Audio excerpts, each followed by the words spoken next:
ഓരോ ദിവസവും പുതിയ പുതിയ കാര്യങ്ങൾ പുറത്തേക്ക് വന്നുകൊണ്ടിരിക്കുകയാണ്. ഏറ്റവും ഒടുവിൽ ശബരിമലയിൽ നിന്നും നവീകരണത്തിനായി കൊണ്ടുപോയ പാളികൾ നടൻ ജയറാമിൻ്റെ വീട്ടിലെത്തിച്ച് പൂജ നടത്തി. അതിന് ദൃശ്യങ്ങൾ വന്നു. ജയറാം അത് സ്ഥിരീകരിക്കുകയും ചെയ്തിട്ടുണ്ട്. അത്രമേൽ സ്വാതന്ത്ര്യത്തോടുകൂടി ഇടപെടാൻ ഉണ്ണികൃഷ്ണൻ പോറ്റിക്ക് എങ്ങനെയാണ് കഴിയുന്നത്? എനിക്കറിഞ്ഞുകൂടാ. ഇതിപ്പോൾ എല്ലാ ലോകത്ത് നടക്കുന്നതിന് മുഴുവൻ 2 വർഷം ദേവസ്വം ബോർഡ് പ്രസിഡൻ്റായിരുന്നു എന്നുള്ളത് കൊണ്ട് എല്ലാത്തിനും മറുപടി പറയാൻ കഴിയില്ലല്ലോ. നമ്മുടെ ഉത്തരവാദിത്വത്തിൽപ്പെട്ട കാര്യമോ അല്ലെങ്കിൽ നമ്മുടെ അറിവിൽപ്പെട്ട കാര്യമോ അല്ല. ഇപ്പോൾ ഇതിനകത്തുള്ള പ്രശ്നം എന്താ? ശബരിമലയിൽ പുരാതന കാലം മുതൽ, ശബരിമല മാത്രമല്ല എല്ലാ ക്ഷേത്രങ്ങളിലും വിശ്വാസികൾ അർപ്പണം നടത്താറുണ്ട്. അത് ദേവനും ഭക്തനും തമ്മിലുള്ള ബന്ധത്തിൻ്റെ പ്രശ്നമാണ്. അത് വേണ്ടാന്ന് വെക്കാനോ വേണ്ടാന്ന് പറയാനോ ഒരു ബോർഡിനും അധികാരമില്ല, ഒരു അധികാരിക്കും അധികാരമില്ല.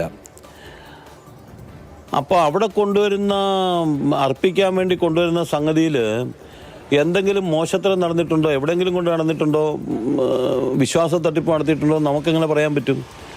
അങ്ങനെ ഒരു മോശത്തരം നടന്നിട്ടുണ്ടെന്നാണല്ലോ ഇപ്പം വരുന്ന വാർത്തകൾ കാണിക്കുന്നത്.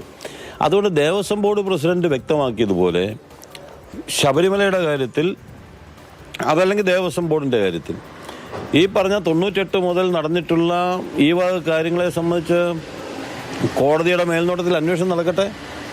ആ അന്വേഷണം നടത്തിയിട്ട് ഇങ്ങനെ കുറ്റം ചെയ്തിട്ടുള്ളവരെ മാതൃകാപരമായി സമൂഹത്തിൻ്റെ മുമ്പിൽ ചൂണ്ടിക്കാണിച്ചു കൊടുക്കാൻ, ശിക്ഷിക്കാൻ ആവശ്യമായിട്ടുള്ള ഇടപെടൽ നടത്തുന്നത് തന്നെയാണ് നല്ലത്. അങ്ങ് സൂചിപ്പിച്ചതുപോലെ തന്നെ വിശ്വാസ തട്ടിപ്പാണ് സത്യത്തിൽ നടന്നത്. ജയറാമിൻ്റെ വീട്ടുവരെ കൊണ്ടുപോയി പൂജിച്ചു.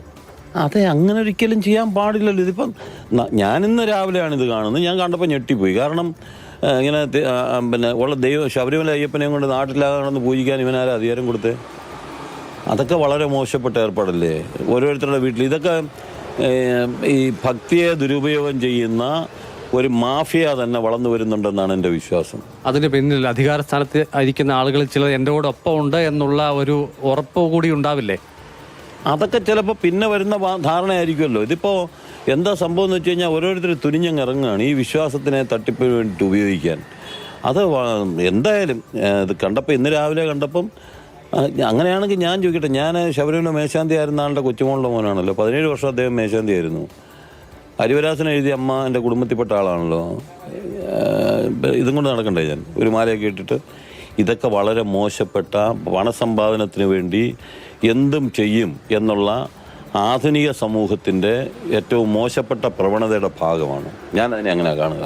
2019 നവീകരണത്തിനായി കൊണ്ടുപോയത് ചെമ്പ് പാളികളാണ് എന്ന് ദേവസ്വം ബോർഡിൻ്റെ രേഖയിൽ പറയുന്നു. സ്മാർട്ട് ക്രിയേഷൻസിൽ എത്തിയതും ചെമ്പ് പാളികളാണ് എന്ന് പറയുന്നു.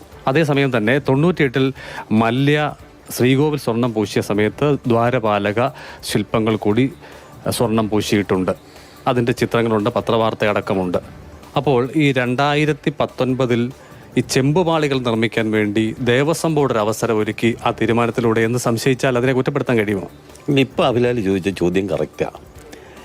ഇതുവരെ എന്താ ചോദിച്ചുകൊണ്ടിരുന്നത് നിങ്ങളൊക്കെ? നിങ്ങളെന്ന് ഉദ്ദേശിച്ച മാധ്യമങ്ങളെ സംബന്ധിച്ചാണ്. 44 കിലോ സ്വർണ്ണപ്പാളി കൊണ്ടുപോകുന്നു, 38 കിലോയെ തിരിച്ചു വന്നുള്ളൂ, 6 കിലോ സ്വർണം കാണാനില്ല. ഇതൊരു ബഹുമാനപ്പെട്ട കേന്ദ്രമന്ത്രി തന്നെ പറഞ്ഞ അഭിപ്രായമാണ്. യഥാർത്ഥത്തിൽ ഇത് അന്നേരമാണ് ഞാൻ പറഞ്ഞത് ചെമ്പ് പാളിയാണ്. പാളി ചെമ്പ് തന്നെയാണ്. അത് പൂശുണ്ടോ ഇല്ലയോ എന്നുള്ളത് രണ്ടാമത്തെ കാര്യം. സ്മാർട്ട് ക്രിയേഷൻസ് പറഞ്ഞ എന്താ, അവർക്ക് അവിടെ ചെല്ലുമ്പം അവർ പ്യുവറായിട്ടുള്ള, അവർക്ക് പ്ലേറ്റിങ്ങിനുള്ള സാധനം മാത്രമേ അവരെടുക്കത്തുള്ളൂ. എന്താ ഇടയ്ക്ക് സംഭവിച്ചതെന്നുള്ളത് നമുക്കറിഞ്ഞൂടാ. അത് ഉദ്യോഗസ്ഥന്മാർ നോക്കേണ്ട കാര്യമാണല്ലോ. എന്നെ സംബന്ധിച്ച് പറഞ്ഞാൽ ഞാനിതിൻ്റെ തീരുമാനമെടുക്കുമ്പോഴും അല്ലെങ്കിൽ ശബരിമലയുമായിട്ട് ബന്ധപ്പെട്ട് എന്ത് തീരുമാനമെടുക്കുമ്പോഴും 150% ആ ശബരിമലയ്ക്ക് വേണ്ടിയിട്ടല്ലാതൊരു നിലപാട് എൻ്റെ ഭാഗത്തുനിന്ന് ഉണ്ടായിട്ടില്ല. ഉദ്യോഗസ്ഥന്മാരുടെ കൃത്യമായിട്ടുള്ള, അത് പറഞ്ഞിട്ടുണ്ട് ഞാൻ, തന്ത്രിയുടെ അനുമതി വേണം, ദേവസ്വം കമ്മീഷണർ വേണം, തിരുവാഭരണം കമ്മീഷണർ വേണം, ചീഫ് എഞ്ചിനീയർ വേണം, വിജിലൻസ് ഓഫീസർ വേണം.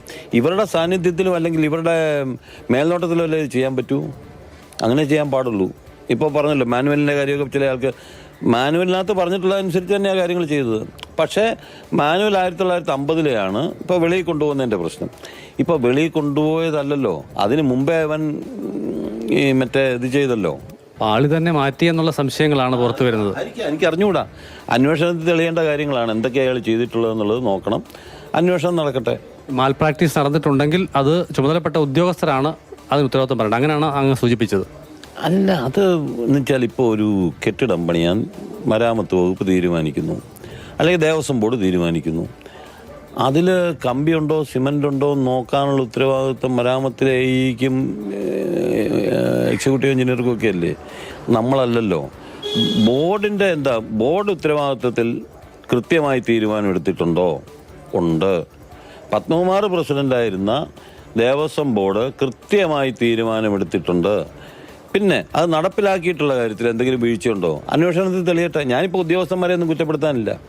ഉദ്യോഗസ്ഥന്മാരിനിയും പോയിട്ടുണ്ടോ, കൂടെ ഉണ്ടായിരുന്നോ ഇല്ലായിരുന്നോ എനിക്കെങ്ങനെ പറയാൻ പറ്റുന്നത്? 7 വർഷം മുമ്പ് നടന്ന കാര്യമാണ്. അപ്പം അതുകൊണ്ട് അതൊക്കെ അന്വേഷിക്കട്ടെ. അന്വേഷണത്തിൽ വരേണ്ട കാര്യങ്ങളാണല്ലോ അതൊക്കെ. അങ്ങ് അധ്യക്ഷനായിരുന്ന സമയത്താണ് ആദ്യഘട്ട നവീകരണം നടക്കുന്നത്. അപ്പോൾ ആ സമയത്തുണ്ടായിട്ടുള്ള ആക്ഷേപങ്ങളിൽ അങ്ങ് വ്യക്തിപരമായി കൂടി മറുപടി പറയേണ്ട ഘട്ടമാണ്. അങ്ങനെ വ്യക്തിപരമായിട്ട് എന്തെങ്കിലും എനിക്ക് ഉത്തരവാദിത്വം ഉണ്ടെങ്കിൽ ഞാനത് ഏൽക്കണമല്ലോ. അതല്ല, അതിനകത്ത് ശബരിമലയിൽ 2018-19 സ്ത്രീ പ്രവേശനവുമായിട്ട് ബന്ധപ്പെട്ടുണ്ടായ തർക്കങ്ങളും അതുമായി ബന്ധപ്പെട്ട വിഷയങ്ങളും ഒരു ഭാഗത്ത്, ശബരിമലയുടെ നിർമ്മാണ പ്രവർത്തനങ്ങളും അവിടുത്തെ ജനക്കൂട്ടത്തെ നിയന്ത്രിക്കുന്നതുമായി ബന്ധപ്പെട്ട പ്രശ്നങ്ങൾ മറുഭാഗത്ത്, ഇതെല്ലാം കൂടെ ഉണ്ടല്ലോ. അപ്പോൾ പക്ഷേ അതിൽ നിന്നും ഉത്തരവാദിത്വത്തിൽ നിന്നും ഒഴിഞ്ഞു മാറുന്നൊന്നുമില്ല. അവിടെ ഇപ്പോൾ ദേവസ്വം ബോർഡ് പ്രസിഡന്റ് എന്നുള്ള നിലയ്ക്ക് ഞാൻ കൃത്യമായി എൻ്റെ ഉത്തരവാദിത്വം നിർവഹിച്ചിട്ടുണ്ട്. അക്കാര്യത്തിലൊന്നും ഒരു കുഴപ്പവും വരാൻ പോകുന്നില്ല. അതുകൊണ്ടാണ് ഞാൻ പറഞ്ഞത് ഏത് അന്വേഷണവും നടക്കട്ടെ എന്ന് ഞാൻ പറയാൻ കാര്യം അതാണ്. എൻ്റെ ഭാഗത്തൊരു തെറ്റില്ല എന്ന് എനിക്ക് ബോധ്യമുണ്ട്. അതുകൊണ്ടാണ്.